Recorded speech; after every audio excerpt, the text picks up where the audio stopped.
तो मैं आपको बताती हूँ कि एसएससी सीएचएसएल के एग्ज़ाम में जो है कौन कौन से क्वेश्चन आने वाले हैं या आ भी रहे हैं। तो मैं अभी देखे आई हूँ, मैं आपको एक रिव्यू आपको बता रही हूँ आपको।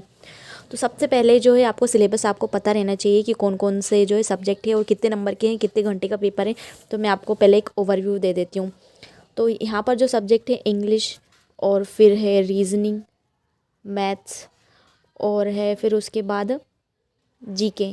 तो ये सारे क्वेश्चन जो इसके 25 क्वेश्चन इसके आएंगे, और ये जो है सब 50 यानी कि 50 नंबर के, मतलब कि एक क्वेश्चन आपका जो है 2 नंबर का रहेगा। और इसमें जो है माइनस मार्किंग भी है, और ये पेपर जो है आपका 1 घंटे का ही रहेगा। तो इसमें आपको कैसे भी करके ये सारे क्वेश्चन जो है सॉल्व करके आपको करना है। तो सबसे पहले मैं आपको सिर्फ यही एडवाइस देने वाली हूँ कि आप जो है इसको डिवाइड कर लीजिए। आप इसको जो है आपको आधे घंटे में करना है, और इसको जो है आधे घंटे में करना है। तो सबसे पहले जो है आप रीजनिंग या इंग्लिश या फिर जीके को पकड़िए कि कौन सा सबसे ज़्यादा आपका स्ट्रॉन्ग है ना, जीके या फिर इंग्लिश। तो इन दोनों को आप पकड़िए, इन दोनों को उठा के निपटा दीजिए, क्योंकि इसमें आपको कोई सॉल्व वगैरह कुछ नहीं करना पड़ता है। बस आपको क्वेश्चन पढ़ना है, फटाफट टिक मारना है। और अगर आपका जीके बहुत अच्छा है तो सबसे पहले आप जीके पकड़िए और क्वेश्चन पढ़िए और टिक लगा के उसको साइड में कर दीजिए।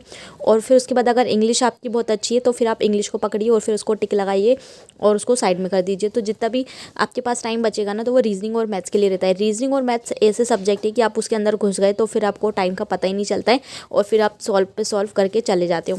तो मैं अभी जो देखे आई हूँ ना पेपर, तो मैं आपको बताती हूँ कि उसमें किस किस टाइप के मैंने क्वेश्चन देखे। तो सबसे पहले अपन बात कर लेते हैं मैथ्स की, कि मैथ्स में किस टाइप के क्वेश्चन मैंने देखे। तो सबसे पहले उसमें जो है सिंप्लीफिकेशन, जो हर क्वेश्चन में हर एग्ज़ाम में दिखता है ना, तो उसमें तो एक भी क्वेश्चन ऐसा नहीं आया कि सिंप्लीफिकेशन मुझे करना पड़े। और फिर उसके बाद जो है नंबर सीरीज़ के क्वेश्चन मुझे देखने को मिले, 1 या फिर 2। तो वो तो मैंने करके रख लिए थे। और फिर उसके बाद जो है आपको प्रॉफिट और लॉस के क्वेश्चन आपको देखने को मिलेंगे एग्ज़ाम में।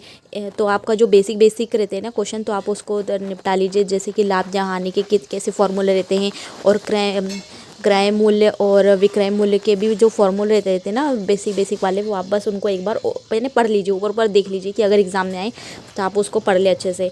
और फिर उसके बाद जो है पार्टनरशिप के भी क्वेश्चन मुझे देखने को मिले।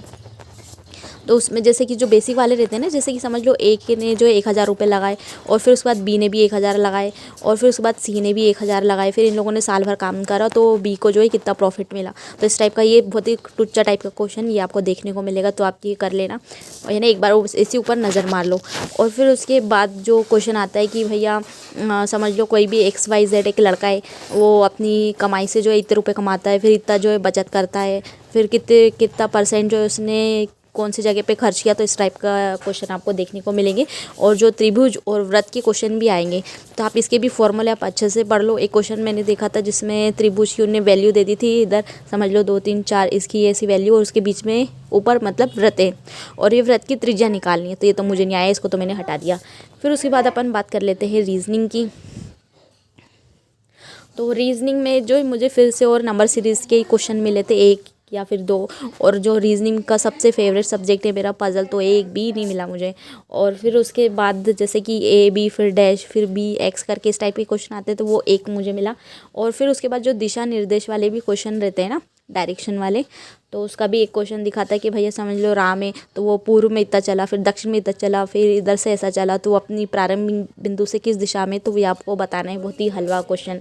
और फिर उसके बाद जो लेफ़्ट राइट वाले जो क्वेश्चन रहते हैं, तो वो भी थे एग्ज़ाम में। जैसे कि समझ लो कि कोई भी लड़की है दिव्या, हाँ एक क्वेश्चन था ऐसा, तो मैं बताती हूँ कि एक समझ लो वो दिए लगा रही है एक लाइन में, 50 दिए उसने लगाए, और मतलब उसने जो है अपने बाएं साइड से चांदी का दिया रखा 15 नंबर पे, और सोने का दिया रखा उसने अपने 17 नंबर पे। तो बताओ बीच में कितने दिए रखे। तो ये आपको बताना था। ये भी बहुत ही हलवा क्वेश्चन है, इसको भी सॉल्व करके आंसर आप निकाल के दे सकते हैं। और फिर रीजनिंग में ऐसे भी क्वेश्चन रहते हैं, समझ लो 1 2 3, और फिर इधर कुछ वैल्यू, फिर इधर भी कुछ वैल्यू, और फिर ये खाली है डब्बा, तो इसका आंसर निकालना है। तो ऐसे मुझे 2 क्वेश्चन मिले थे, और बहुत ही मेरा टाइम जा रहा था, तो मैंने इसको हटा डाला। फिर उसके बाद जैसे कि और कोडिंग डिकोडिंग के क्वेश्चन थे। तो कोडिंग डिकोडिंग में ऐसे जो क्वेश्चन रहते हैं ABC, इसका समझ लो उन्हें लिख दिया ZXY, तो फिर इसका क्या होगा, तो ये आपको निकालना है। जैसे कि A to Z है, फिर B 3 वाई है, तो उसके बाद आगे क्या आएगा तो ये आपको निकालना है। तो ऐसे क्वेश्चन में मैं आपको यही दूंगी सलाह कि आप जैसे ही समझ लो होता है ना स्टार्ट, तो आपका रफ पेज मिलता है, तो सबसे पहले आप ABCD फटाफट अपने पेज पे लिख लो।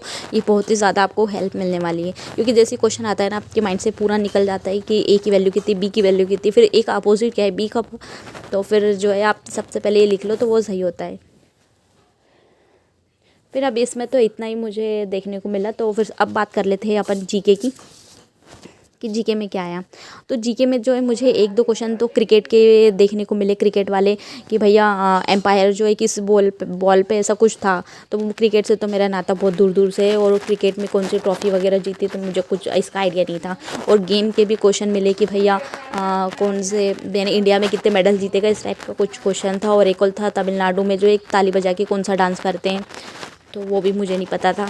और फिर उसके बाद और एक और ऐसा क्वेश्चन था कि टेनिस का जो गेम है ना वो कब ओलंपिक में आया, तो भैया ये भी मेरे को नहीं मालूम था।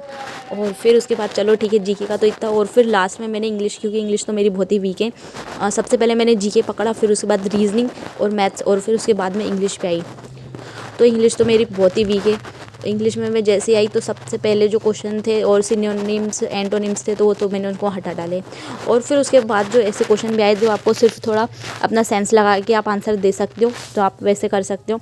तो उसमें जैसे कि समझ लो कुछ सेंटेंस लिखे हुए हैं और उसमें मिस स्पेल के वर्ड लिखे हुए थे, तो आपको वो ढूंढ के निकालना है। समझ लो अगर बीच में उनने कुछ सेंटेंस लिखा है और स्कूल उसमें जो है हर लाइन में आ रहे हैं, अब आपको बताना है कि कौन सा सेंटेंस गलत स्पेल लिखा है।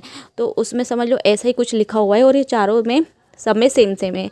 तो ऐसे ही 3-4 क्वेश्चन थे, तो वो मैंने सब में टिक मार्क लगा लगा के आई हूँ। और आपको बस ये ध्यान रखना है कि आप जितने भी क्वेश्चन पे टिक लगाओ सबके सही सही आंसर हो, और यानी बहुत मुश्किल से ही आप गलत वाले पे हो।